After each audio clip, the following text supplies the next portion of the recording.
सदाशिवसमारम्भां शङ्कराचार्यमध्यमाम् अस्मदाचार्यपर्यन्तां वन्दे गुरुपरम्परां। हरिः ओम् श्रीगुरुभ्यो नमः। हरिः ओम्। वसुदेवसुतं देवं कंसचाणूरमर्दनं देवकी परमानन्दं కృష్ణం వందే జగద్గురుం. మనం భగవద్గీత 169వ క్లాస్లో ఉన్నాం. అంత ముందు క్లాస్లో 15వ అధ్యాయంలో 6వ శ్లోకం వరకు ముగించుకున్నాము. ఇప్పుడు 15వ అధ్యాయంలో 1 నుంచి 10 వరకు చాంట్ చేస్తాను. ఓం శ్రీ పరమాత్మనే నమః. అథ పంచదశోऽధ్యాయః పురుషోత్తమయోగః. శ్రీభగవానువాచ ఊర్ధ్వమూలమధః శాఖం అశ్వత్థం ప్రాహురవ్యయం ఛందాంసి యస్య పర్ణాని యస్తం వేద స వేదవిత్ అధశ్చోర్ధ్వం ప్రసృతాస్తస్య శాఖాః గుణప్రవృద్ధా విషయప్రవాలాః అధశ్చ మూలాన్యనుసంతతాని కర్మానుబంధీని మనుష్యలోకే న రూపమస్యేహ తథోపలభ్యతే నాంతో న చాదిర్న చ సంప్రతిష్ఠా. అశ్వత్థమేనం సువిరూఢమూలం అసంగశస్త్రేణ దృఢేన చిత్వా తతః పదం తత్పరిమార్గితవ్యం యస్మిన్ గతా న నివర్తంతి భూయః తమేవ చాద్యం పురుషం ప్రపద్యే యతః ప్రవృత్తి ప్రసృతా పురాణీ. నిర్మాణమోహాజితసంగదోషాః అధ్యాత్మనిత్యా వినివృత్తకామాః ద్వంద్వైర్విముక్తా సుఖదుఃఖసంగైః గచ్చన్త్యమూఢా పదమవ్యయం తత్. న తద్భాసయతే సూర్యః న శశాంకో న పావకః యద్గత్వా న నివర్తంతే తద్ధామ పరమం మమ. మమైవాంసో జీవలోకే జీవభూతః సనాతనః మనఃషష్టానీంద్రియాణి ప్రకృతిస్థాని కర్షతి. శరీరం యదవాప్నోతి యచ్ఛాప్యుత్క్రామతీశ్వరః గృహీత్వైతాని సంయాతి వాయుర్గంధాన్ని వాసయాత్. శ్రోత్రం చక్షుస్పర్శనం చ రసనం ఘ్రాణమేవ చ అధిష్టాయ మనశ్చాయం విషయానుపసేవతే. ఉత్క్రామంతం స్థితం వాపి భుంజానం వా గుణాన్వితం విమూఢానానుపశ్యంతి పశ్యంతి జ్ఞానచక్షుషః. మనం 15వ అధ్యాయాన్ని 5 భాగాలుగా విభజించవచ్చు అని చూస్తూ వస్తున్నాం. అవి 1 సంసార వర్ణనం, శ్లోకాలు 1 నుంచి 3వ శ్లోకం మొదటి పాదం వరకు. 2 మోక్ష సాధన అని 3వ శ్లోకం 2వ పాదం నుంచి 6వ శ్లోకం వరకు. 3 బ్రహ్మణ సర్వాత్మకత్వం, శ్లోకాలు 7 నుంచి 15 వరకు. 4 బ్రహ్మణ పురుషోత్తమత్వం, శ్లోకాలు 16 నుంచి 18 వరకు. 5 బ్రహ్మజ్ఞానం ఫలం, శ్లోకాలు 19 నుంచి 20 వరకు. మనం ముందు క్లాస్లో మోక్ష సాధన అని ముగించుకున్నాం. అంటే సంసారం నుంచి బయటపడాలి అంటే, మోక్షం పొందాలి అంటే దానికి 4 సాధనలు చెప్పాడు కృష్ణ పరమాత్మ. ఆ 4 సాధనలను ముగించుకున్నాం. అవి ఏమిటో మళ్ళీ ఒకసారి చూసి ముందుకు వెళ్దాము. అవి వైరాగ్యం, శరణాగతి, వేదాంత విచారణ, సద్గుణాలు. ఆ శ్లోకాల్లో వీటిని ఎలా చెప్పాడో చూద్దాం. 3వ శ్లోకం 2వ భాగంలో వైరాగ్యాన్ని పేర్కొన్నాడు. ఆ లైను అసంగ శస్త్రేణ, అసంగం అంటే వైరాగ్యం, శస్త్రం అంటే కత్తి లేదా గొడ్డలి, దృఢైన చిత్వ, దృఢంగా దాని మీద ఆధారపడటాన్ని ఛేదించాలి. దేన్ని ఛేదించాలి? ఏనం సువిరూఢ మూలం అశ్వత్థం, అశ్వత్థ వృక్షం అనే ఈ సంసార వృక్షం మీద ఆధారపడటాన్ని ఛేదించాలి. ఇది సువిరూఢ మూలం అంటే చాలా లోతుగా పాతుకుపోయింది, దాన్ని గట్టిగా మనం ఛేదించాలి అని 3వ శ్లోకంలో వచ్చింది. 4లో తక్కిన 2 వస్తాయి. శరణాగతి, వేదాంత విచారణ. తతః అంటే దాని తర్వాత, దేని తర్వాత? వైరాగ్యం పొందిన తర్వాత శరణాగతి చూపించాలి. దానికి ఏం చెప్పాడు అంటే తం పురుషం ఆద్యం ప్రపద్యే. ఈ మాటలు సాధకుడు భగవంతుని సంబోధిస్తూ చెప్పిన శరణాగతి మాటలుగా అర్థం చేసుకోవాలి. సర్వవ్యాపకుడైన భగవంతుడు నా హృదయంలో కూడా ఉన్నాడు, ఆ భగవంతుణ్ణి నేను శరణు వేడుతున్నాను అన్నాడు. ఆ భగవంతుడు ఎలా ఉన్నాడు? యత ప్రవృత్తి ప్రసృతా పురాణి, ఈ పురాతనమైన సృష్టి రావడానికి మూల కారణం అటువంటి భగవంతుణ్ణి నేను వేడుతున్నాను. ఇదంతా శరణాగతి గురించి. ఇప్పుడు వేదాంత విచారణకి పరిమార్గితవ్యం అన్నాడు. పరిమార్గణం అంటే వేదాంత విచారణ చేయాలి. దేని గురించిన విచారణ? పదం. పదం అంటే బ్రహ్మ గురించిన విచారణ. అధిష్టానం అంతిమ లక్ష్యం అయిన బ్రహ్మ గురించిన విచారణ చేయాలి. చేస్తే ఫలం కూడా చెప్పాడు. యస్మిన్ గత భూయః న నివర్తంతి. ఈ గమ్యాన్ని చేరుకున్నాక, ఏ గమ్యం? బ్రహ్మ అనే గమ్యాన్ని చేరుకున్నాక అంటే మోక్షం అనే గమ్యాన్ని పొందాక భూయః న నివర్తంతి, మళ్ళీ సంసారానికి తిరిగి వచ్చే ప్రసక్తే లేదు అన్నాడు. ఇప్పుడు ఆఖరి సాధన అయిన విలువలు వస్తాయి. 13వ అధ్యాయంలో కొన్ని విలువలు చెప్పాడు, 16లో మళ్ళీ చెప్తాడు. అయినా ఇక్కడ కొన్ని విలువలు చెప్పాడు. అవి నిర్మాణ మోహాహ, వినయం పెంపొందించుకోవాలి. వినయానికి 2 కారణాలు చూసాం ఇక్కడ. ఒకటి, తాడిని తన్నేవాడుంటే వాడు తల తన్నేవాడు ఉంటాడు అంటారు. అంటే మనని మించిన వ్యక్తి ఒకరు ఉంటూనే ఉంటారు. అది కాక 2వ కారణం, మనం ఏదన్నా విజయం పొందాము అంటే అది భగవంతుని కృప వల్లనే. ఈ 2 తెలిస్తే మనం గర్వం చూపించలేము. తర్వాత నిర్మోహ. నిర్మోహ అంటే మోహం లేకుండా ఉండాలంటే వివేకం చూపించాలి. జీవితంలో సమతుల్యత పాటించాలి. పైసామే పరమాత్మ హాయ్ అంటారు కొంతమంది, కానీ పైసాను ఉండాలి, పరమాత్మను సేవించాలి. పైసాని పరమాత్మగా సేవించకూడదు అని దీని అర్థం. జితసంగ దోషాహ, మనిషి ఇట్టే బంధకత్వం పెంచేసుకుంటాడు. మనసుకి బంకలా అతుక్కుపోయే అలవాటు ఉంటుంది. సో రాను రాను మనం బంధాలను తగ్గించుకుంటూ రావాలి. ఇష్టంగా చేసే పనులకు దూరంగా అవుతూ రావాలి. దేనికి బానిస అవుతున్నామో దాని నుంచి దూరం తొలగాలి. వినివృత్త కామాహ, జితసంగ దోషాలలో ఉన్న బంధాలను తగ్గించుకోవాలి అంటే ఇక్కడ వినివృత్త కామాహలో కొత్త బంధాలను పెంచుకోకూడదు అని వస్తుంది. ద్వంద్వైర్ విముక్తాహ, ద్వంద్వాలకు అతీతంగా ఎదగాలి. జీవితం అంటే ఒడిదుడుకులు సహజం. ఒకసారి ఆకాశం అంచులు చూస్తే ఓసారి పాతాళంలోకి కుంగిపోయినంత భావన కలుగుతుంది. రెండింటినీ సమానంగా తీసుకోవాలి. అందువల్ల షాక్ అబ్జార్బర్స్ని పెంపొందించుకోవాలి. సుఖ దుఃఖ సంగైహి, సుఖ దుఃఖాలనే ద్వంద్వాలను సమానంగా తీసుకోవాలి. అన్ని ద్వంద్వాలకు అతీతంగా ఎదగాలి అని చెప్తూ ఇక్కడ సుఖ దుఃఖాలను ఉదాహరణగా చెప్పాడు కృష్ణ పరమాత్మ. ఏదొచ్చినా సమానంగా తీసుకోవాలి. ఆధ్యాత్మ నిత్యాహ, నిత్యము ఆధ్యాత్మ గ్రంథాలను పఠించాలి. ఒక్క భగవద్గీత అధ్యయనం చేసినా చాలు.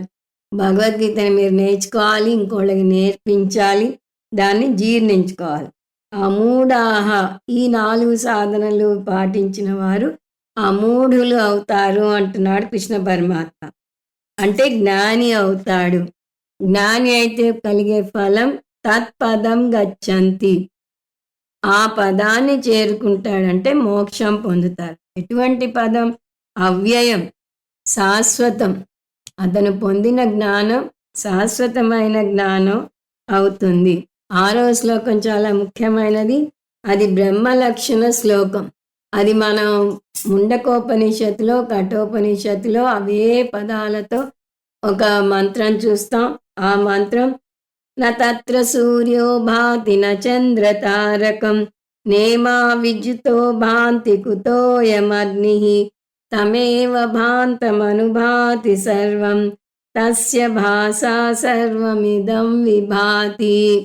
ఆత్మను సూర్యుడు ప్రకాశింపజేయలేడు, చంద్రుడు ప్రకాశింపచేయలేడు, తారకలు ప్రకాశింపచేయలేవు, విద్యుత్ ప్రకాశింపచేయలేదు. ఇంకా అగ్ని గురించి చెప్పేదేమిటి అని దాని అర్థం.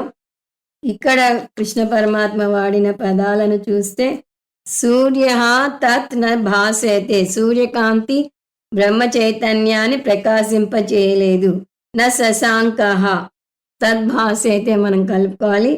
చంద్రకాంతి కూడా బ్రహ్మను ప్రకాశింపజేయలేదు. నా పావక అగ్ని కూడా ప్రకాశింపజేయలేదు. ఇక్కడ మూడే చెప్పాడు. మనం తారకలు విద్యుత్ కూడా కలుపుకోవాలి. యద్గత్వా బ్రహ్మతో ఐక్యం పొందాక, ఐక్యం పొందటం అంటే బ్రహ్మకు నాకు మధ్య దూరం ఉందనే అపోహను తొలగించుకోవటం. దాన్ని నివర్తంతే, మళ్ళీ సంసారంలో పడే అవకాశమే లేదు.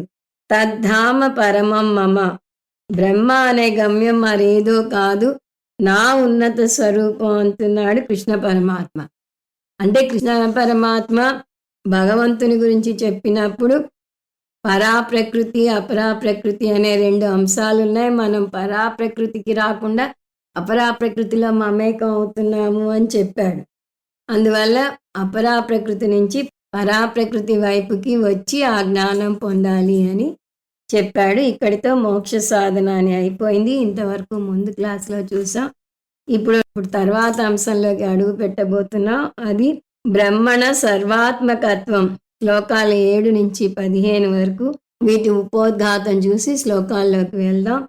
ఈ శ్లోకాల్లో కృష్ణ పరమాత్మ ఇంకొక ముఖ్యమైన అంశాన్ని చర్చించబోతున్నాడు. అది బ్రహ్మ సర్వాత్మకత్వం. బ్రహ్మే మొత్తం జగత్తు రూపంలో ఉన్నాడు. అంటే బ్రహ్మ లేకుండా జగత్తుకు విడిగా ఉనికి లేదు. ఇది మనకి లౌకిక ఉదాహరణలో బాగా తెలుస్తుంది. బంగారం లేకుండా ఆభరణాలకు ఉనికి లేదు అని అర్థమవుతుంది. మట్టి లేకుండా కుండకు ఉనికి లేదు అని అర్థమవుతుంది. చెక్క లేకుండా బల్లకు ఉనికి లేదని అర్థమవుతుంది. కానీ భగవంతుని దగ్గరికి వచ్చేసరికి మనం అర్థం చేసుకోలేకపోతున్నాం. దాన్ని వివరిస్తోంది ఉపనిషత్తు, భగవద్గీత. ఇక్కడ ఈ సూత్రాన్ని జగత్తుకు అన్వయిస్తే ఉపాదాన కారణంగా జగత్తంతటా బ్రహ్మ ఉన్నాడు. అందువల్ల జగత్తుకి బ్రహ్మ లేకుండా విడిగా ఉనికి లేదు. బ్రహ్మనే మనం నామరూపాలున్న జగత్తుగా పిలుస్తున్నాం. ఈ భావనని మనం 4వ అధ్యాయంలో 24వ శ్లోకంలో చూసాం. బ్రహ్మార్పణం బ్రహ్మ హవిః బ్రహ్మాగ్నౌ బ్రహ్మణాహుతం బ్రహ్మైవ తేన గంతవ్యం బ్రహ్మ కర్మ సమాధినా. ఇది చాలా ప్రసిద్ధి చెందిన శ్లోకం. నిజానికి మనం భోజనం చేసే ముందు పఠిస్తాం, కానీ దీని సారాంశం బ్రహ్మే అన్నింటా ఉన్నాడు అని వస్తుంది. ఇప్పుడు ఈ అధ్యాయంలో సర్వవ్యాపకత్వాన్ని చూపించడానికి కృష్ణ పరమాత్మ విశ్వాన్ని 2గా విభజిస్తున్నాడు. అవి జీవుడు, జగత్తు. జీవుడు అంటే చైతన్యం ఉన్న జీవుడు, జగత్తు జడం. సో విశ్వం అంటే జీవుడు ప్లస్ జగత్తు, లేదా కర్త ప్లస్ భోగ్య వస్తువు, లేదా చైతన్యం ప్లస్ జడం. మాండూక్యోపనిషత్ పరిభాషలో చెప్పాలంటే ప్రమాత ప్లస్ ప్రమేయం. ఇక్కడ మనం జీవుడు జగత్తు అని తీసుకుందాం. కృష్ణ పరమాత్మ ఒకే నిర్గుణ బ్రహ్మ జీవ జగత్తులుగా భాసిల్లుతున్నది అంటున్నాడు. ఇది అర్థం చేసుకోవాలంటే ముందు మనం జీవుని గురించి అర్థం చేసుకోవాలి. జీవుని గురించి తెలుసుకోవాలంటే తత్వబోధలోకి వెళ్ళాలి. తత్వబోధలో పరమాత్మను బింబ చైతన్యం అని, జీవాత్మను ప్రతిబింబ చైతన్యం లేదా చిదాభాస అని అంటారు. బింబ చైతన్యాన్ని బ్రహ్మ అని, చిత్ అని కూడా అంటారు. ఈ బింబ చైతన్యాన్ని మనసు ప్రతిబింబింపజేస్తుంది. అందువల్ల మనస్సుని ప్రతిబింబ మాధ్యమం అని, అలా ఏర్పడిన ప్రతిబింబాన్ని ప్రతిబింబ చైతన్యం అని అంటారు. ఇదంతా వేరే అధ్యాయంలో చూసాం, అయినా ఇక్కడ మళ్ళీ చూద్దాం. సో ఇప్పుడు 3 ఉన్నాయి: బింబ చైతన్యం, ప్రతిబింబ చైతన్యం, ప్రతిబింబ మాధ్యమం. ఎందుకంటే చైతన్యాన్ని ప్రతిబింబింపజేసేది ఒకటి ఉంటే గాని అది ప్రతిబింబించబడలేదు. వీటికి ఇంగ్లీష్ పదాలు కూడా చూద్దాం. సో బింబ చైతన్యం అంటే చిత్ లేదా చైతన్యం. దాన్ని ఇంగ్లీష్లో ఒరిజినల్ కాన్షియస్నెస్ అంటారు, షార్ట్ ఫామ్ ఓసి. ఆ చిత్ నుంచి ఏర్పడిన ప్రతిబింబ చైతన్యాన్ని చిదాభాస అంటారు. దాని రిఫ్లెక్టెడ్ కాన్షియస్నెస్ లేదా ఆర్సి అంటారు. ఈ రిఫ్లెక్టెడ్ కాన్షియస్నెస్ ఏర్పడాలి అంటే దానికి ఒక మీడియం ఉండాలి, రిఫ్లెక్టింగ్ మీడియం ఉండాలి. ఆ రిఫ్లెక్టింగ్ మీడియంని ఆర్ఎం అంటారు. అది మనసు, ప్రతిబింబ మాధ్యమం మనసు. అంటే బింబ చైతన్యాన్ని మనసు ప్రతిబింబింపజేయటం వల్ల చిదాభాస లేదా ప్రతిబింబ చైతన్యం ఏర్పడుతుంది. ఇది అర్థం చేసుకోవడానికి అద్దం ఉదాహరణ చూద్దాం. అంతకుముందు కూడా ఇవన్నీ చూసామని చెప్పాను. ఆకాశంలో పట్టపగలు సూర్యుడు దేదీప్యమానంగా ప్రకాశిస్తాడు. దాని బింబ సూర్యకాంతి అందాం. కింద ఒక చీకటి గది ఉందనుకుందాం. ఆ చీకటి గదిలోకి సూర్యకాంతి చొరబడే అవకాశం లేదు. ఆ కాంతిని అడ్డుకుంటున్నాయి పైకప్పు భాగం, మూసుకున్న తలుపులు. అందువల్ల సూర్యకాంతి ఆ గదిని ప్రత్యక్షంగా కాంతివంతం చేయలేదు. మరేం చేయాలి? అప్పుడు మీరు ఆ గది కిటికీ తలుపు తీసి ఒక అద్దాన్ని ఒక ప్రత్యేకమైన కోణంలో పెడితే బింబ సూర్యకాంతిని ఈ అద్దం ప్రతిబింబింపజేస్తుంది. అందువల్ల ఇప్పుడు అద్దం ప్రతిబింబ మాధ్యమం అయింది. అద్దం వల్ల ఏర్పడిన ప్రతిబింబం ప్రతిబింబ సూర్యకాంతి అయ్యింది. అద్దం జడం, దానికి విడిగా కాంతి లేదు. కానీ సూర్యకాంతికి ఎదురుగా పెడితే అది సూర్యకాంతిని ప్రతిబింబింపజేస్తోంది. సో సూర్యకాంతిని ప్రతిబింబింపజేయటం వల్ల అది కాంతివంతమైంది, చీకటి గదిని కూడా కాంతివంతంగా చేసింది. ఇప్పుడు చెప్పండి, చీకటి గదిని ప్రకాశింపచేస్తున్నది అద్దమా, బింబ సూర్యకాంత? ఒకవేళ మీరు బింబ సూర్యకాంతి ప్రకాశింపజేస్తోంది అంటే అయితే సరే అద్దాన్ని తీసేయండి అంటాం. అప్పుడు అక్కడ ప్రతిబింబం ఏర్పడదు, గది చీకటిగా మారిపోతుంది. సరే అయితే అద్దం పెట్టండి, ఈ గదిని ప్రకాశం చేస్తున్నది అద్దం అన్నారనుకోండి, ఆ గది కిటికీ మూసేయమంటాం. అప్పుడు కూడా గది చీకటి అయిపోతుంది. అంటే దీని అర్థం ఏమిటి? కేవలం సూర్యకాంతి ఉన్నా గదిలో కాంతి రాదు, కేవలం అద్దం ఉన్నా గదిలో కాంతి రాదు. సూర్యకాంతిని అద్దం తీసుకోవటం వల్ల ప్రతిబింబం ఏర్పడుతుంది. అంటే ఈ రెండింటి మేలు కలయిక వల్ల ఆ గది ప్రకాశింపబడుతున్నది. కానీ సందర్భాన్ని బట్టి మనం ఒక దాని గురించి ఎక్కువగా చెప్తాం. ఒక పసికందు ఈ భూమి మీదకు రావడానికి కారణం ఎవరు అంటే తల్లి తండ్రి ఇద్దరూ సమానంగానే కారణం. ఇద్దరు కలిస్తేనే ఒక ప్రాణం రూపుదిద్దుకుంటుంది. కానీ ఒక సందర్భంలో తల్లిని కీర్తిస్తాం, ఇంకో సందర్భంలో తండ్రిని మెచ్చుకుంటాం. కానీ ఇద్దరికీ సమానంగా బాధ్యత ఉంది. మళ్ళీ అద్దం ఉదాహరణకి వెళ్తే ఈ విషయాన్ని 2 కోణాల్లోంచి చెప్పవచ్చు. చీకటి గదిని ఏది ప్రకాశవంతం చేస్తోంది అంటే అద్దం ప్రకాశింపజేస్తోంది అని చెప్పి చిన్నగా సూర్యబింబ కాంతి సహాయంతో అని కలుపుతాం. కానీ అద్దానికి ప్రాముఖ్యతనిస్తున్నాం. ఇంకో సందర్భంలో చీకటి గదిని సూర్యుడు ప్రకాశింపజేస్తున్నాడు అని చెప్పి చిన్నగా ప్రత్యక్షంగా కాదు అద్దం సహాయంతో అంటాం. అంటే ఇక్కడ సూర్యునికి ప్రాముఖ్యతని ఇస్తున్నాం. అదేవిధంగా మన శరీరాల విషయానికి వస్తే మనసు అద్దం లాంటిది. మనసు కూడా జడమే, కానీ మనసుకి అద్దంలాగా ప్రతిబింబింపజేసే లక్షణం ఉంది. అందువల్ల మనసు ప్రతిబింబ మాధ్యమం. మనసు బ్రహ్మ అనే బింబ చైతన్యాన్ని ప్రతిబింబింపచేస్తుంది. దాన్ని చిదాభాస అంటారని చూసాం. చీకటి గదిలో అద్దం తీస్తే గది మళ్ళీ చీకటి అవుతుందని చూసాం కదా. అలాగే సుషుప్తిలో మనసు ఉండదు, మనసు పడుకుంటుంది. అప్పుడు ఏమైంది? చైతన్యాన్ని ప్రతిబింబింపజేసే మనసు పడుకుంటుంది కాబట్టి ప్రతిబింబ చైతన్యం అందుబాటులో ఉండదు. ప్రతిబింబ చైతన్యం లేకపోయేసరికి చీకటిగా అనిపిస్తుంది. అంటే జగత్తు కూడా పడుకుంటుంది. అందువల్ల జగత్తు ఉన్నట్టు తెలియదు. నిర్గుణ బ్రహ్మ మాయాశక్తి సహాయంతో జీవునిగాను జగత్తుగాను ప్రకటితమవుతున్నది అని చూసాం. సో కర్త అయిన జీవుడు, భోగ్య వస్తువు అయిన ప్రపంచం రెండూ నా వ్యక్త రూపాలే అంటున్నాడు కృష్ణ పరమాత్మ ఈ శ్లోకాల్లో. ఈ విషయం స్వప్న దృష్టాంతం చూస్తే మనకి బాగా అర్థమవుతుంది. స్వప్నంలో నేను నా నిద్రాశక్తితో స్వప్న ప్రపంచాన్ని, దానితో వ్యవహారం నడిపే స్వాప్నికుణ్ణి కూడా నేనే సృష్టిస్తాను. ఈ శరీరంతో అందులోకి వెళ్ళను, ఇంకో స్వప్న శరీరం దాలుస్తాను, స్వప్న ప్రపంచాన్ని సృష్టిస్తాను. అంటే అక్కడ భోక్త భోగ్యం రెండూ నేనే అవుతాను. అలాగే నిర్గుణ బ్రహ్మ కూడా మన జాగ్రత్త ప్రపంచంలో భోక్తగా భోగ్యంగా విభజించుకుంటుంది. అహమేవ జీవరూపేణ భవిష్యామి, అహమేవ జగద్రూపేణ అభిభవామి. దీన్నే సర్వాత్మ భావన లేదా సర్వ ఈశ్వర భావన అంటారు. ఇంకా కొంచెం వివరాలు చూద్దాం జీవుని గురించి. జీవుడు ఎవరు అంటే తత్వబోధలో ముందు శరీరాలతో మొదలవుతుంది వర్ణన. 3 శరీరాలు ఉన్నాయి. మనకి తెలిసి స్థూల శరీరమే అనుకుంటాం, కానీ శాస్త్రపరంగా స్థూల శరీరం, సూక్ష్మ శరీరం, కారణ శరీరం అని 3 ఉన్నాయి అంటుంది. ఇప్పుడు మనకి కారణ శరీరంతో సంబంధం లేదు, అందువల్ల కాసేపు దాన్ని పక్కన పెడదాం. స్థూల శరీరం, సూక్ష్మ శరీరాల గురించే తీసుకుందాం. ఈ 2 శరీరాలు కూడా జడమే, ఎందుకంటే అవి పంచభూతాలతో చేయబడ్డాయి. స్థూల శరీరంలో ఇంద్రియాల యొక్క గోళకాలు ఉంటాయి, అంటే కనిపించే అంగాలు ఉంటాయి. సూక్ష్మ శరీరంలో 19 అంశాలు ఉంటాయి. అవి పంచ జ్ఞానేంద్రియాలు, పంచ కర్మేంద్రియాలు, పంచ ప్రాణాలు, చత్వారి అంతఃకరణాన్ని, అంటే 4 అంతఃకరణలు.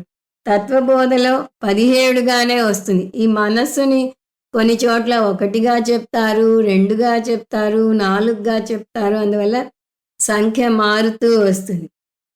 మనం తత్వబోధలో ఇచ్చిన 17 ఏమిటో చూద్దాం. సూక్ష్మ శరీరం కిం? సూక్ష్మ శరీరం అంటే ఏమిటి? అపంచీకృత సూక్ష్మ మహాభూతై కృతం సత్కర్మజన్యం సుఖదుఃఖాది భోగ సాధన పంచ జ్ఞానేంద్రియాని, పంచ కర్మేంద్రియాని, పంచ ప్రాణాదయో మనశ్చైకం బుద్ధిశ్చైక ఏవం సప్తదశ కళాభిః సహ యత్ తిష్టతి తత్ సూక్ష్మ శరీరం. పంచీకృతములు కాని పంచ సూక్ష్మభూతాలతో ఏర్పడినది. అంటే సూక్ష్మభూతాలు ప్యూర్ సూక్ష్మభూతాలు అంటారు. స్థూల భూతాలకు వచ్చేసరికి అన్ని సూక్ష్మభూతాలు ఒక్కొక్క స్థూల భూతంలో కలుస్తుంది, అప్పుడు పంచీకృతం అయిందంటాం. ఇక్కడ ప్యూర్ సూక్ష్మభూతాలు, సూక్ష్మ శరీరం ప్యూర్ సూక్ష్మభూతాలతో తయారు చేయబడుతుంది. పూర్వజన్మ పుణ్యం వల్ల కలిగేది. సుఖ దుఃఖాల వంటి భోగాలకు సాధనమైనది. సుఖ దుఃఖాలు అనుభవించాలి అంటే ఇవి ఉండాలి. ఇందులో ఉన్న భాగాలు ఏమిటి అంటే 5 జ్ఞానేంద్రియాలు, 5 కర్మేంద్రియాలు, 5 ప్రాణాలు. ఇక్కడ మనసు 2గానే వస్తోంది. మనసు, బుద్ధి, చిత్త, అహంకారాన్ని పేర్కొనలేదు. అను 17 కళలతో కూడినది సూక్ష్మ శరీరం. ఇప్పుడు మనం ఈ 2 కూడా కలుపుకుని 19 అంగాలు అందాం. సో ఈ 19 అంగాల్లో మనసును తీసుకుంటాం. మనసు స్వయంగా జడం అయినా కూడా దానికి చైతన్యాన్ని అరువు తీసుకునే శక్తి ఉంది. అద్దానికి ఎలా అది జడమైనా ప్రతిబింబించే శక్తి ఉందో అలా మనసు కూడా అది జడమైనా ప్రతిబింబించే శక్తి ఉంది. అది అరువు తీసుకోవడమే కాక శరీరానికి, ఇంద్రియాలకు కూడా చైతన్యాన్ని అరువు ఇస్తుంది. అందువల్ల కార్యకరణ సంఘాతమైన మన మనశ్శరీరాలు చైతన్యవంతంగా ఉన్నాయి అంటే వాటికి చైతన్యం స్వతసిద్ధంగా లేదు. మనస్సు అనే మాధ్యమం ప్రతిబింబింపజేయటం వల్ల చైతన్యంగా ఉన్నాయని అర్థమవుతుంది. అంటే మనసు బింబ చైతన్యం నుంచి చైతన్యాన్ని అరువు తెచ్చుకుని శరీరాన్ని చైతన్యవంతం చేస్తుంది. ఈ జీవుడు మరణించినప్పుడు ఏమవుతుంది? ఈ సూక్ష్మ శరీరం ప్రయాణిస్తుంది, కారణ శరీరంతో పాటు ప్రయాణిస్తుంది. దానంతటిని మనం మనసు ప్లస్ చిదాభాస ప్రయాణం చేస్తాయి అని చెప్తాం.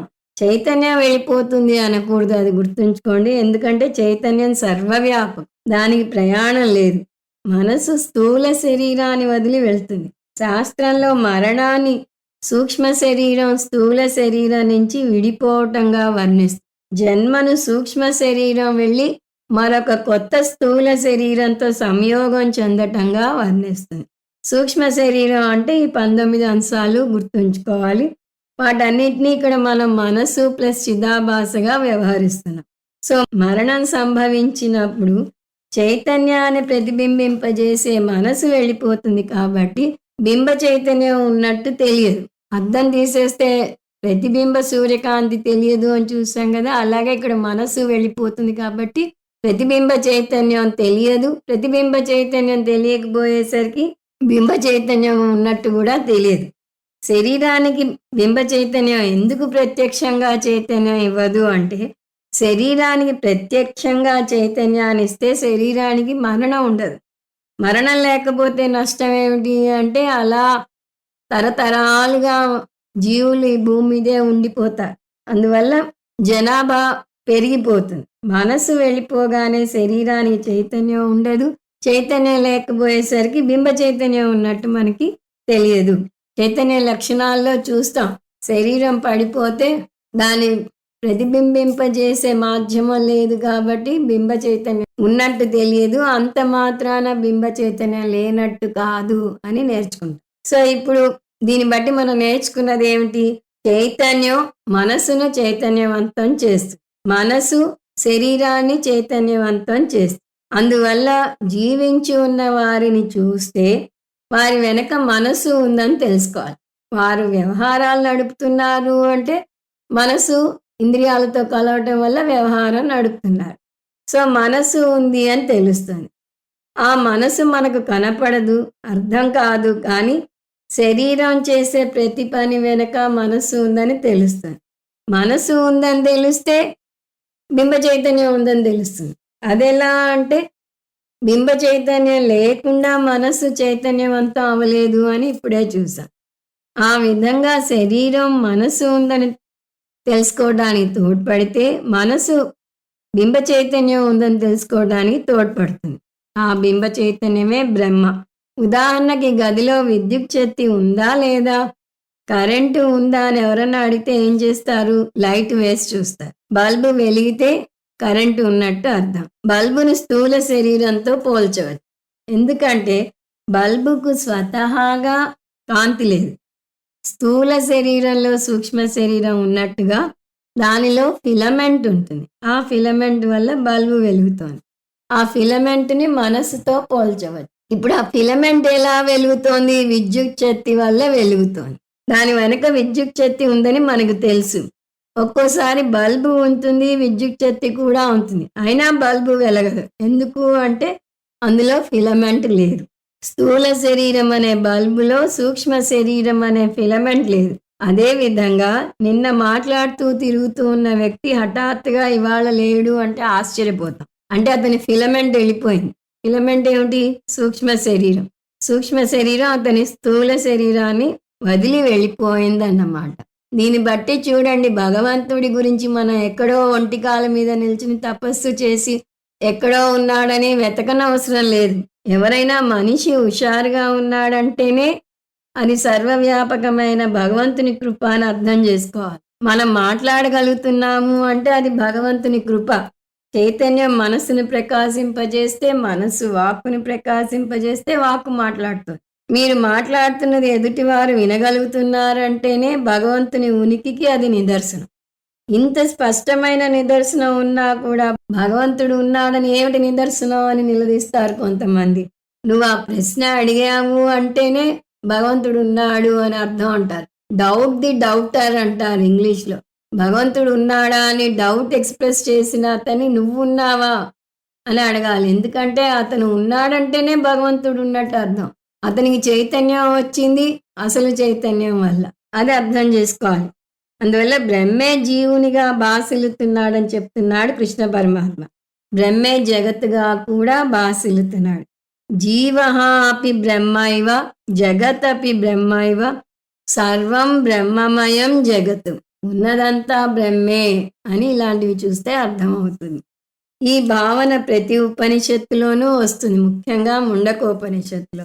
బ్రహ్మైవేదమమృతం పురస్తాద్ బ్రహ్మ పశ్చాత్ బ్రహ్మ దక్షిణతశ్చోత్తరేణ అధశ్చోర్ధం చ ప్రసృతం బ్రహ్మైవేదం విశ్వమిదం వరిష్టం. ముందు వెనక కుడి పక్క ఎడం పక్క కింద పైన అంతటా ఉన్నది సర్వోత్కృష్టమైన బ్రహ్మే అని ఈ శ్లోకం అర్థం. సో ఇక్కడ భగవద్గీతకి వస్తే కృష్ణ పరమాత్మ 7 నుంచి 11 శ్లోకాల వరకు బ్రహ్మ జీవ రూపంలో ఉన్నాడని వివరిస్తే 12 నుంచి 15 శ్లోకాల వరకు బ్రహ్మ జగత్ రూపంలో కూడా ఉన్నాడు అని వివరించబోతున్నాడు. ఈ నేపథ్యంతో ఈ శ్లోకాలను చూద్దాం. ఈ అధ్యాయం ఎంత లోతైనదో చెప్పడానికి ఈ ఉపోద్ఘాతాలే మనకి నిదర్శనం. ఒక్కొక్క దాని గురించి మనం ఎంతో లోతుగా చర్చించాక శ్లోకంలోకి వెళ్ళగలుగుతున్నాం. 7 మమైవాంసో జీవలోకే జీవభూత సనాతనః మనషష్టానీంద్రియాని ప్రకృతిస్థాని కర్షతి. మనసు ప్లస్ చిదాభాస ఎప్పుడు వెళ్తుంది? దీనికి మనం తర్వాత శ్లోకం నుంచి అరువు తెచ్చుకుంటాం. యచ్చాప్యుత్క్రామతి స్వరః అంటే యత్ చ అపి ఉత్క్రామతి అంటే ఈ శరీరాన్ని జీవాత్మ ఎప్పుడు వదిలి వెళుతుందో అప్పుడు అని అర్థం చేసుకోవాలి. ఇంద్రియాని కర్షతి చిదాభాస తను వెళ్ళటమే కాదు తనతో పాటు మొత్తం సూక్ష్మ శరీరాన్ని కూడా తీసుకువెళ్తుంది. మన మనసు ప్లస్ చిదాభాస అంటున్నాం, కానీ సూక్ష్మ శరీరంలో ఉన్న ఈ 19 అంగాలు కూడా వెళ్తాయి అనేది గుర్తు తెచ్చుకోవాలి. సూక్ష్మ శరీరంలో 19 అంగాలు ఏమిటి? పంచ జ్ఞానేంద్రియాలు, పంచ కర్మేంద్రియాలు, పంచ ప్రాణాలు, 4 అంతఃకరణాన్ని. స్థూల శరీరంలో కనిపించే ఇంద్రియాలను గోళకాలు అంటారు. అవి జీవుడు మరణించాక కూడా ఉంటాయి, కానీ వాటిలో చైతన్యం ఉండదు. ఒక వ్యక్తి మరణించినప్పుడు అతని కళ్ళు తెరిచే ఉంటాయి, కానీ ఆ కళ్ళలో ప్రాణం ఉండదు. ఆ చెవులు వినిపించవు, అంటే వాటికి ఉన్న శక్తి వెళ్ళిపోయింది అని అర్థం. చైతన్య భాగాన్ని ఇంద్రియాలు అంటారు. ఇది బృహదారణ్యకంలో వస్తుంది. ఏకీభవతి న పశ్యతి ఇత్యాహుః ఏకీభవతి న జిగ్రతి ఇత్యాహుః ఏకీభవతి న రసయితి ఇత్యాహుః ఏకీభవతి న వదతి ఇత్యాహుః ఏకీభవతి న శృణోతి ఇత్యాహుః ఏకీభవతి న మనుత ఇత్యాహుః ఏకీభవతి న స్పృశతి ఇత్యాహుః ఏకీభవతి న విజ్ఞానాతి ఇత్యాహుః అంటే చూడలేడు, వాసన చూడలేడు, రుచి చూడలేడు, వినలేడు అంటూ వర్ణిస్తారు మరణించిన వ్యక్తిని. అంటే అతని శరీర అంగాల గోళకాలు అలాగే ఉంటాయి, కానీ వాటి శక్తి వెళ్ళిపోతుంది. ఇంద్రియాల శక్తి చిదాభాసతో వెళ్ళిపోతుంది. కర్షతి అంటే అవి లాక్కు వెళ్తాయి. మనషష్టాని ఇంద్రియాలనే కాదు దాని వెనక ఉన్న మనస్సుని కూడా లాగుతుంది. అంటే ఇక్కడ 5 ఇంద్రియాలు ప్లస్ మనస్సు గురించి చెప్తున్నాడు. మరణించే ముందు వరకు ఇంద్రియాలు ఎక్కడున్నాయి? ప్రకృతి స్థాని స్థూల శరీరంలో ఉన్నాయి. ప్రకృతికి అనేక అర్థాలు ఉన్నాయి, కానీ ఇక్కడ ప్రకృతి అంటే స్థూల శరీరం. స్థూల శరీరం నుంచి ఇంద్రియాల శక్తిని జీవుడు తీసుకువెళ్తాడు. జీవుడు అంటే ప్రతిబింబ చైతన్యం అని మర్చిపోకూడదు. ఎప్పుడు తీసుకువెళ్తాడు? మనం ఇప్పుడే అరువు తెచ్చుకున్నాం. ఇచ్చాప్యుత్క్రామతి అంటే శరీరాన్ని వదిలి వెళ్ళేటప్పుడు. జీవుడు ఎప్పుడు వదిలి వెళ్తాడు? ఈ ప్రశ్నకు జవాబు ఇక్కడ రాదు, కానీ ఈ ప్రశ్న అందరినీ వేధిస్తుంది. జీవుని మరణం ఎలా వస్తుంది? అతని ఇష్ట ప్రకారమా? భగవంతుడు నిర్ణయిస్తాడా? కుటుంబ సభ్యులు నిర్ణయిస్తారా? మరణం ఎప్పుడు సంభవించాలో నిర్ణయించేది ఎవరు? మనం ఇది చాలాసార్లు చూసాం. మనం చేసుకున్న కర్మే నిర్ణయిస్తుంది. మన కర్మలను 3గా విభజిస్తారు. అవి సంచిత కర్మలు, ప్రారబ్ధ కర్మలు, ఆగామి కర్మలు. మనం జన్మజన్మలుగా పోగు చేసుకు వచ్చిన కర్మలను సంచిత కర్మలు అంటారు. వాటిలో కొన్ని ఫలించి ఈ మానవ జన్మ వచ్చింది, దాన్ని ప్రారబ్ధ కర్మ అంటారు.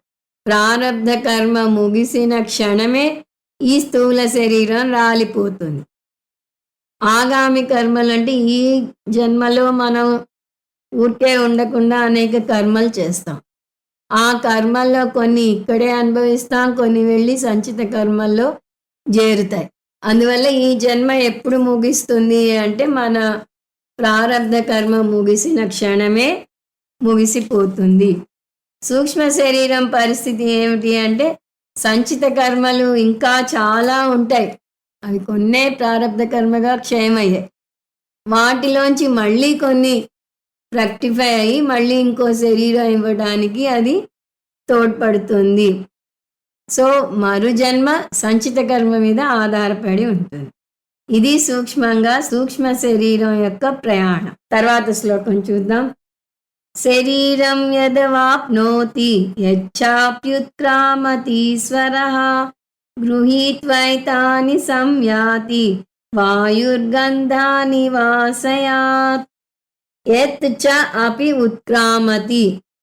ఈ పదాన్ని ముందు శ్లోకంలోనే చూసాము. యచ్చ అంటే యత్ చ ఎప్పుడైతే, ఉత్క్రామతి ఈ శరీరాన్ని జీవాత్మ వదిలి వెళుతుందో. ఈ వాక్యాన్ని ఎలా పూరించాలి? ఈ పదాన్ని ముందు శ్లోకానికి తీసుకెళ్ళాం. ఇప్పుడు ముందు శ్లోకంలోంచి పదాలు ఇక్కడ తెచ్చుకుందాం. అదేమిటి? మనశ్శష్టాని ఇంద్రియాని కర్షతి. ఇప్పుడు మొత్తం అన్వయం చూస్తే యదా జీవః ఉత్క్రామతి తదా ప్రకృతిస్థాని మనశ్శష్టాని ఇంద్రియాని కర్షతి. అంటే ఎప్పుడు జీవాత్మ బయటకు వెళ్తుందో అప్పుడు స్థూల శరీరం నుంచి మనసును ఇంద్రియాలను తీసుకుని వెళుతుంది. దాని తర్వాత జీవుడు ఏం చేస్తాడు? మనకి తెలిసిన వారిది మరణం సంభవించగానే మనను వెంటనే పట్టి పీడించే సమస్య, ఈ జీవుడు ఎక్కడికి వెళ్తాడు, ఏమవుతాడు, ఎలా వెళ్తాడు, అతని పరిస్థితి ఏమిటి, వాటికి జవాబు ఇక్కడ కృష్ణ పరమాత్మ చెప్తున్నాడు. శరీరం అవాప్నోతి ఈశ్వర. ఇక్కడ ఈశ్వర అంటే జీవుడు. ఈశ్వరుడు అంటే ఈశ్వరుడు కాదు, జీవుడే. ఈ విషయాన్ని జాగ్రత్తగా గమనించాలి. జీవుణ్ణి ఈశ్వరుడు అని ఎందుకన్నాడు? 2 కారణాలు చెప్పవచ్చు. ఒకటి, జీవుడు ఎవరో కాదు, ఈశ్వరుని యొక్క ప్రతిబింబ చైతన్యం అని చూసాం. చిదాభాస అంటే ప్రతిబింబ చైతన్యం అన్నాం కదా. అందువల్ల జీవుడు కూడా చైతన్యమే, అంటే ఈశ్వరుడే. రెండవ అర్థం, ఈశ్వరుడు అంటే అధిపతి, రాజు. జీవాత్మ ఈ శరీరానికి అధిపతి లేదా రాజు. ఎందుకంటే జీవాత్మ ఉంటేనే శరీరంలో జీవం ఉంటుంది, లేకపోతే జీవం ఉండదు. జీవం ఉంటే శివం, లేకపోతే శవం. అందువల్ల ఈశ్వరుడు అంటే శరీరస్య స్వామి, శరీరం యొక్క స్వామి. ఈ స్వామి శరీరాన్ని వదిలాక ఏమవుతాడు? శరీరం అవాప్నోతి అంటే ఇంకొక శరీరాన్ని తీసుకుంటాడు. ఇంత ముందు చూసినట్టుగా అది ఏ శరీరమైనా కావచ్చు. అంటే ఉత్తమ శరీరం అవ్వచ్చు, మధ్యమ శరీరం అవ్వచ్చు, అధమ శరీరం అవ్వచ్చు. మనిషిగానే పుట్టాలని లేదు. ఉన్నత లోకాల్లో పుట్టవచ్చు, లేదా ఏ జంతువుగానో క్రిమికీటకాలుగానో పుట్టవచ్చు. కొంతమంది డార్విన్ చెప్పిన పరిణామ సిద్ధాంతం ప్రకారం ఎదుగుతూ వస్తాడు, కోతి నుంచి మనిషిగా మారతాడు అంటారు. కానీ శాస్త్రం అది ఒప్పుకోదు. ప్రయాణం ఊర్ధ్వముఖంగానే ఉండాలని లేదు అంటుంది. వైకుంఠపాళి ఉదాహరణ అంత ముందు కూడా చూసాం. పైకి వెళ్తాం, కిందకి దిగుతూ ఉంటాం. ఏ జన్మ పొందాలో ఎవరు నిర్ణయిస్తారు? ఎంతసేపు తప్పు ఎదుటివారి మీద తొయ్యాలని చూస్తాం. శాస్త్రం ఎవరిని నిందించకండి, మీ కర్మే దానికి కారణం అని చెప్తుంది. కర్మ ఫలం కర్త చేసిన కర్మ వల్ల వస్తుంది. కర్త అంటే ఎవరు? మీరే. ఈ జన్మలో మీరు చేసిన కర్మ మీ వచ్చే జన్మను నిర్ణయిస్తుంది. కాకపోతే గీతాబోధ వినే శిష్యులకు కృష్ణ పరమాత్మ గొప్ప ధైర్యాన్ని ఇస్తున్నాడు. గీతాసారాన్ని జీర్ణించుకుంటే మోక్షమే వస్తుంది, పునర్జన్మ ఉండదు. లేదు, నేను అంత అర్థం చేసుకోలేను, నాకు ఆ జ్ఞానం పూర్తిగా ఇంకలేదు అంటే, ఈ మోక్ష శాస్త్రాన్ని సరిగా జీర్ణించుకోకపోతే మళ్ళీ జన్మ ఎత్తాల్సి వస్తే అది ఖచ్చితంగా మనుష్య జన్మే అవుతుంది. ఈ హామీని సాక్షాత్తు కృష్ణ పరమాత్మే ఇచ్చాడు. నహి కళ్యాణకృత్ కశ్చిత్ దుర్గతిం తాత గచ్చతి. ఎవరు దుర్గతిని పొందడు, మంచి జన్మనే పొందుతాడు అని అక్కడ చెప్పాడు. సో జీవుడు ఇంకొక శరీరాన్ని చేరుకుంటాడు. ముందు శరీరంలోంచి ఇంద్రియాలను, మనస్సును తీసుకెళ్తాడని చూసాం. ఇంద్రియాలంటే ఇంద్రియ శక్తి అని కూడా చూసాం. గోళకాలు అలాగే ఉంటాయి. కొత్త శరీరంలో కొత్త గోళకాలు ముందే ఉంటాయి. ఆ గోళకాల్లోకి ఈ శక్తిని పెడతారు. మన ఇల్లు మారేటప్పుడు ఏం చేస్తాం? మనం తీసుకెళ్ళిన పెట్టెలు విప్పాక వంటింటి సామాన్లు వంటింట్లో, పూజా గది సామాన్లు పూజ గదిలో, పడగది సామాన్లు పడగదిలో సర్దుకుంటాం. అలాగే జీవుడు తను తీసుకువెళ్ళిన పెట్టెల్ని విప్పాక ఏ ఇంద్రియాన్ని ఆ గోళకాలలో ప్రవేశపెడతాడు. ఒకవేళ చెట్టుగా పుడితే ఆ చెట్టుకి అన్ని ఇంద్రియాలు ఉండవు. అప్పుడు కొన్ని ఇంద్రియాలు అలాగే అవ్యక్తంగా ఉంటాయి. సో ఈ విధంగా పునర్జన్మ అంటే వేరే ఏదో కాదు. ఒక ఊరు నుంచి ఇంకొక ఊరుకు మారినట్టే అర్థం. అందువల్ల మరణం గురించి బాధపడనవసరం లేదు. గృహీత్వైతాని సంయాతి. ఏతాని అంటే ఈ మనస్సును, ఇంద్రియాలను తీసుకుని సంయాతి ప్రయాణం చేస్తుంది జీవాత్మ. ఎలా ప్రయాణం చేస్తుంది? దీనికి ఒక ఉదాహరణ ఇస్తున్నాడు కృష్ణ పరమాత్మ. వాయుర్గంధాని వాసయాత్. వాయువును జీవాత్మతో పోలుస్తున్నాడు. ఒక పువ్వు ఉందనుకోండి, అది కంటికి కనబడుతుంది, కానీ దాని సువాసన కంటికి కనపడదు. పువ్వుని స్థూల శరీరంతో పోల్చవచ్చు, సువాసనను సూక్ష్మ శరీరంతో పోల్చవచ్చు. కంటికి కనపడని వాయువు కంటికి కనబడే పువ్వు నుంచి కంటికి కనపడని సువాసనను మోసుకుని ప్రయాణం చేస్తుంది. వాయువు సువాసనను మోసుకొస్తుందని ఎలా తెలుసు?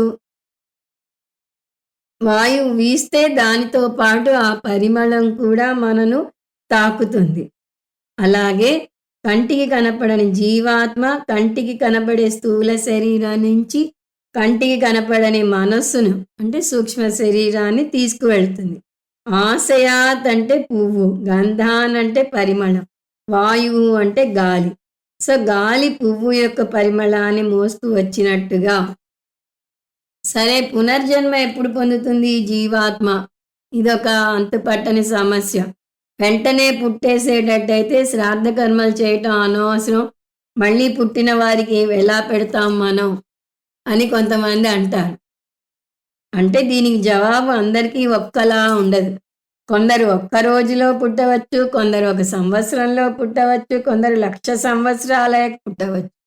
అందువల్ల ఒకటే సూత్రం అందరికీ వర్తించదు. అంతేకాదు, ఇంకొక కారణం కూడా ఉంది. ఈ జన్మలో మరణించిన జీవాత్మ వెళ్ళిన లోకాలలో దేశం కాలాల కొలతలు వేరేగా ఉంటాయి. మనం చూస్తున్న దేశకాల పరిమితులు ఈ జగత్తులో అది కూడా జాగృతావస్థలో ఉన్నంత వరకే పనిచేస్తాయి. స్వప్నావస్థలోనే దేశకాలాలు మారతాయి.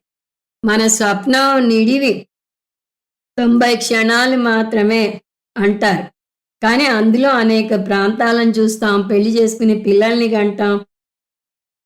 అలా స్వప్న ప్రపంచం దేశకాలాలే జాగృతావస్థ దేశకాలాలకు భిన్నంగా ఉంటే ఇంకా 3 లోకాల మాట చెప్పేదే ఉంది. ఒక లోకంలో ఒక సంవత్సరం మనకి ఒక రోజుతో సమానం, మళ్ళీ బ్రహ్మలోకంలో వేరు. అలా లోకాన్ని బట్టి కాలం మారుతూ ఉంటుంది. అందువల్లనే శాస్త్రం 3 తరాలకు శ్రాద్ధ కర్మలు చేయమంటుంది. శాస్త్రం చెప్పింది శ్రద్ధగా వినాలి అంతే. జీవాత్మ ఎప్పుడు పునర్జన్మ తీసుకుంటుంది అని ఆలోచించకూడదు. శాస్త్రం మీద శ్రద్ధ నుంచి వచ్చినదే శ్రాద్ధ కర్మ పేరు. సరే, ఇప్పుడు మనం వాయువు గురించి మాట్లాడుతున్నాం. వాయువు సువాసనను మోసుకు వెళ్ళినట్టుగా జీవాత్మ సూక్ష్మ శరీరాన్ని తీసుకువెళ్తుంది. మనం ఇక్కడ చూస్తున్న ప్రాథమిక అంశాన్ని మర్చిపోకూడదు. ఏమిటది? శరీరం చైతన్యంగా ఉంది అంటే దాన్ని చైతన్యవంతం చేసిన మనస్సు ఉందని, మనసు ఉంది అంటే దానికి చైతన్యాన్ని అప్పు ఇచ్చిన పరమాత్మ ఉన్నాడని నిదర్శనం తెలిసింది.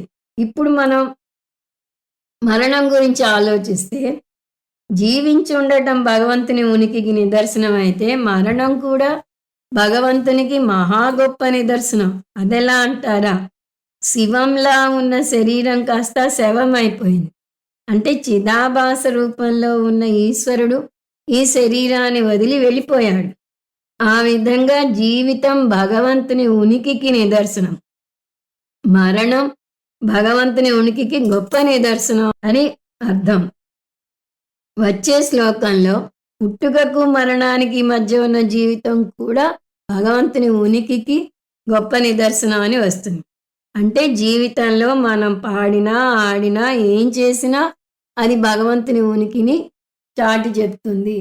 అటువంటి భగవంతుని చూడకుండా ఎలా ఉండగలం? ఇది ఎలా ఉంటుందంటే విద్యుత్ శక్తి ఉందని ఎలా నిరూపించగలము అని అడిగినట్టు ఉంటుంది. ట్యూబ్ లైట్ కాంతిలో కూర్చుని ఫ్యాన్ గాలిని అనుభవిస్తూ విద్యుత్ శక్తి ఉంది అని నేను నమ్మను అంటే ఎంత హాస్యాస్పదంగా ఉంటుందో, అలాగే భగవంతుడు ఉన్నాడు అని నేను నమ్మను అన్నది కూడా అంత హాస్యాస్పదంగానే ఉంటుంది.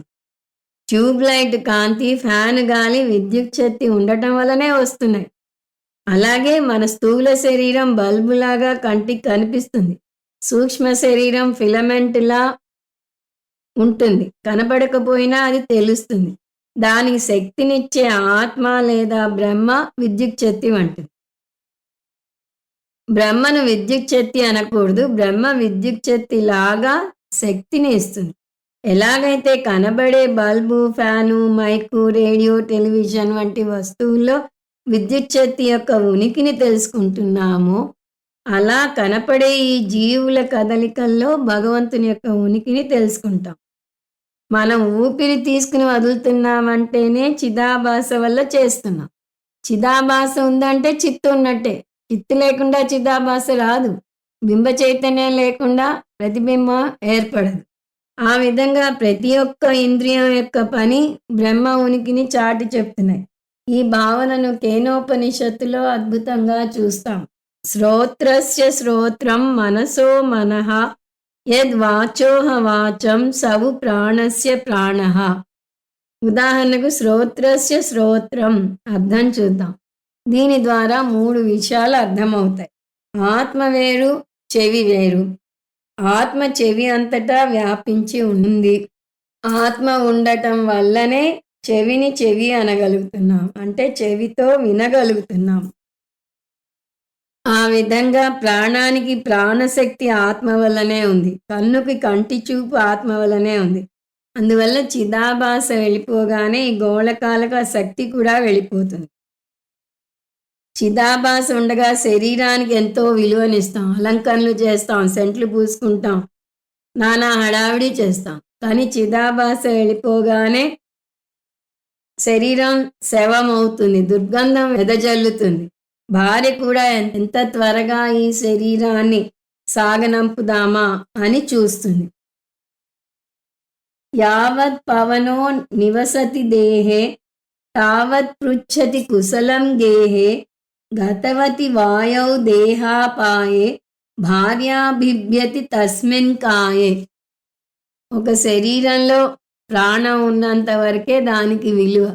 ఎప్పుడైతే ఆ ప్రాణం పోతుందో అప్పుడు భార్య కూడా భయపడుతుంది అనే దీని అర్థం. భార్య ఈ శవాన్ని చూసి దడుచుకుంటుందిట. అలా ఈ జీవాత్మ సూక్ష్మ శరీరాన్ని వదిలి వెళుతుంది అంటే పంచ జ్ఞానేంద్రియాలను, పంచ కర్మేంద్రియాలను, పంచ ప్రాణాలను, మనసును కూడా తీసుకువెళ్తుంది. తర్వాత అవి ఇంకో శరీరంలోకి వెళ్తాయి. ఆ శరీరానికి మనం ఇచ్చే అద్దె కర్మ అంటే మన పుణ్యపాప ప్రారబ్ధ కర్మ. అలా ఈ జీవాత్మ సూక్ష్మ శరీరాన్ని తీసుకువెళ్తుంది. అంటే పంచ జ్ఞానేంద్రియాలను, పంచ కర్మేంద్రియాలను, పంచ ప్రాణాలను, మనసును తీసుకువెళ్తుంది. తర్వాత ఇంకో శరీరంలోకి వెళ్తుంది. ఆ శరీరానికి మనం ఇచ్చే అద్దె కర్మ అంటే పుణ్యపాప ప్రారబ్ధ కర్మ. అది వాయువు పుష్పాల యొక్క సుగంధాన్ని మోసుకువెళ్ళినట్టుగా మోసుకువెళ్తుందని చూసాం. జీవితం యొక్క సుగంధం ఏమిటి? పుణ్యపాపాలు. ఆ కొత్త శరీరంలో మళ్ళీ జీవితం కొత్తగా మొదలవుతుంది. అంటే ఎల్కేజీ నుంచి మొదలుపెట్టి కాలేజీ చదువులు ముగించుకుని పెళ్లి చేసుకుని పిల్లల్ని కని మనవాళ్ళని కని ఎప్పుడో ఒక శుభముహూర్తాన మళ్ళీ ఈ శరీరాన్ని వదిలి వెళ్ళిపోతుంది. మళ్ళీ ఇంకో చోటికి ప్రయాణం చేస్తుంది. అంటే ప్రయాణం ముగియలేదు. ఇది ఒక అంతులేని కథ. 9 శ్రోత్రం చక్షుస్పర్శనం చ రసనం ఘ్రాణమేవ చ అధిష్టాయ మనశ్చాయం విషయానుపసేవతే. ఈ కంటికి కనపడని చిదాభాస సూక్ష్మ శరీరంలోని 19 అంగాలను తీసుకెళ్తుందని చూస్తున్నాం కదా. ఇక్కడ ఒక విషయం గుర్తుంచుకోవాలి. ఆల్రెడీ మనం చూసాము, కానీ ఇది మర్చిపోకూడదు. గోళకాలు వేరు, ఇంద్రియాలు వేరు. స్థూల శరీరంలో బయటకు కనపడే కన్ను, ముక్కు, చెవి వంటివి గోళకాలు. వాటికి చూసే శక్తి, వాసన చూసే శక్తి, వినే శక్తి అసలు ఇంద్రియాల నుంచి వస్తాయి. గోళకాలు ప్రయాణం చేయవు. కొత్త శరీరంలో వాటి గోళకాలు వాటికి వేరే ఉంటాయి. అందువల్ల మళ్ళీ కొత్త శరీరం మనుష్య శరీరం అయితేనే 5 గోళకాలు ఉంటాయి. ఒకవేళ అది వృక్ష శరీరం అయితే వృక్షానికి పంచజ్ఞానేంద్రియాలు ఉండవు. చర్మం మాత్రమే ఉంటుంది, అంటే స్పర్శ శక్తి మాత్రమే ఉంటుంది. అందువల్ల ఆ వృక్ష శరీరంలో 5 ఇంద్రియాల శక్తి ఉంటుంది, కానీ వాటిని వాడటానికి అవసరమైన గోళకాలు ఉండవు. ఇక్కడ కృష్ణ పరమాత్మ ఈ జీవాత్మ మనుష్య శరీరంలోకి వెళుతుందని తీసుకుని దానికి తగ్గట్టుగా వివరిస్తున్నాడు. చక్షురింద్రియం చక్షుర్గోళకంలోకి, శ్రోత్రేంద్రియం శ్రోత్రగోళకానికి వెళ్తాయి. శ్రోత్రం చక్షు స్పర్శనం చ రసనం గ్రానమేవచ. అంటే ఈ వినికిడి శక్తి, చూసే శక్తి, స్పర్శ తెలుసుకునే శక్తి, రుచి చూసే శక్తి, వాసన చూసే శక్తి ఆయా గోళకాల్లోకి వెళ్తాయి. అధిష్టాయ మనహాచ. ఈ ఇంద్రియాలకు శక్తి మనసు వల్ల వస్తుంది. అందువల్ల వాటికి అధిష్టానం మనసు. మనసు కూడా దానికి సంబంధించిన ప్రదేశంలో ఉండాలి. విజ్ఞాన శాస్త్రం ప్రకారం మనసు మెదడులో ఉంటుంది అని వస్తుంది, కానీ శాస్త్రం ప్రకారం మనసు హృదయంలో ఉంటుంది. ఏ హృదయం ఆపరేషన్ చేస్తే కనపడే హృదయమే. హృదయం మనసుకు గోళకం, అంటే ఆ గోళకం కనపడేదిగా ఉండాలి. హృదయం అనే గోళకానికి మనసు ఇంద్రియం. అంటే ఈ పంచ జ్ఞానేంద్రియాలకు మనసుకు జీవాత్మ అధిష్టానం. వీటితో కలిపి కొత్త శరీరాన్ని అనుభవిస్తుంది. కొత్త శరీరానికి ఉన్న తల్లిదండ్రులు మంచివారైతే జీవితం అద్భుతంగా సాగుతుంది, లేకపోతే చాలా అవస్థలతో కూడుకుని ఉంటుంది. చిన్నప్పటి నుంచే చాలా గడ్డు రోజులను అనుభవించాల్సి ఉంటుంది కొత్త జన్మలో. కానీ ఇటువంటి జీవితాన్ని ఎన్నుకునే హక్కు ఆ పిల్లవానికి ఉండదు. పిల్లవానిని అడిగి అతనికి కావాల్సిన తల్లిదండ్రులను ఇవ్వరు. భార్యను ఎన్నుకునే హక్కు ఉంటుంది, కానీ తల్లిదండ్రులను ఎన్నుకునే హక్కు ఉండదు. నిజానికి పుట్టడమే వారి ద్వారా పుడతాడు. అంటే భగవంతుడు నిర్ణయిస్తాడా అంటే అతని పూర్వజన్మ పుణ్యపాపాలు నిర్ణయిస్తాయని చూసాం. పుణ్యం ఎక్కువ ఉంటే లాలించే తల్లిదండ్రులు, ప్రేమించే అక్క చెల్లెళ్ళు, ఆదుకునే ఇరుగు పొరుగు, మంచి వాతావరణం అన్నీ చక్కగా అమరుతాయి. అదృష్టం బాగుండకపోతే పిల్లలను హింసించే వారి మధ్యలో పుడతాడు. మంచి జరిగినా చెడు జరిగినా దానికి పూర్వజన్మే కారణం. విషయాన్ ఉపసేవతే. ఆ పూర్వజన్మ పుణ్యపాపాలను పట్టి ఈ జన్మలో అనేకమైన విషయ వస్తువులను అనుభవిస్తాడు. కొంతమందిని పెట్టి పుట్టాడు అంటాం. ఇంగ్లీష్లో he is born with silver spoon అంటారు. మనం పెట్టి పుట్టాడు అంటాం. కొంతమంది అష్టదరిద్రంలో పుడతారు. ఏ అనుభవం పొందినా కూడా అది చిదాభాస వల్లనే పొందగలడు. మరణించిన స్థూల శరీరానికి ఏ అనుభవము ఉండదు. ఏ అనుభవం పొందినా అది చిదాభాస ఉనికిని, తద్వారా చిత్ ఉనికిని వెల్లడిస్తుంది. అందువల్ల గ్రహించే మనసు ఉంటే జీవితంలోని ప్రతి ఒక్క అనుభవం కూడా బ్రహ్మను వెల్లడిస్తుంది అంటున్నాడు కృష్ణ పరమాత్మ. ఈ పుస్తకంలో మీరు చదివే ప్రతి అక్షరం కూడా దాని మీద పడుతున్న కాంతిని చూపించకనే చూపిస్తున్నది. కాంతి ఉందని ఏదో ఒక్క క్షణంలో తెలియటం లేదు. కాంతి ఉనికి వల్లనే మీరు ప్రతి ఒక్క అక్షరాన్ని చదవగలుగుతున్నారు. ఎవరితోనైనా సంభాషణ జరిపితే మీరు మాట్లాడే ప్రతి మాట, మీ మాటను వినే వ్యక్తి యొక్క వినికిడి శక్తి అన్నీ బ్రహ్మ వల్లనే జరుగుతున్నాయి. కొంతమంది బ్రహ్మ ఉన్నాడని ఏమిటి నిదర్శనం అంటారు. ఏం చెప్పాలి వారికి? తల్లి తన పిల్లవాడిని మన ఇంట్లో కరెంటు లేదు, ఎదురింట్లో ఉందో లేదో అడిగిరా అని పంపించింది అనుకోండి. ఎదురింట్లో టీవీ మోగుతోంది, ఫ్యాన్ తిరుగుతోంది, లైట్లు దేదీప్యమానంగా వెలుగుతున్నాయి. అయినా ఆ పిల్లవాడు ఆంటీ మీ ఇంట్లో కరెంట్ ఉందో లేదో అడిగి రమ్మంది అమ్మ అన్నాడు అనుకోండి, ఎలా ఉంటుంది? కనీసం అలా పిల్లవాడు చేస్తే అర్థం చేసుకోవచ్చు. కానీ పెద్దలు అడిగితే హాస్యాస్పదంగా ఉంటుంది. అలాగే పరిపక్వత లేని వ్యక్తి దేవుడు ఉన్నాడని ఏమిటి నిదర్శనం అని అడిగితే అర్థం చేసుకోవచ్చు. కానీ పరిణితి చెందిన వ్యక్తి అడిగితే హాస్యాస్పదంగా ఉంటుంది. అదే చెప్తున్నాడు తర్వాత వచ్చే శ్లోకంలో. దాని వచ్చే క్లాస్‌లో చూద్దాం. ఓం తత్సత్ సర్వం శ్రీకృష్ణార్పణమస్తు. ఓం పూర్ణమద పూర్ణమిదం పూర్ణాత్ పూర్ణముదచ్యతే పూర్ణస్య పూర్ణమాదాయ పూర్ణమేవావశిష్యతే. ఓం శాంతి శాంతి శాంతి. హరి ఓం శ్రీ గురుభ్యో నమః. హరి ఓం.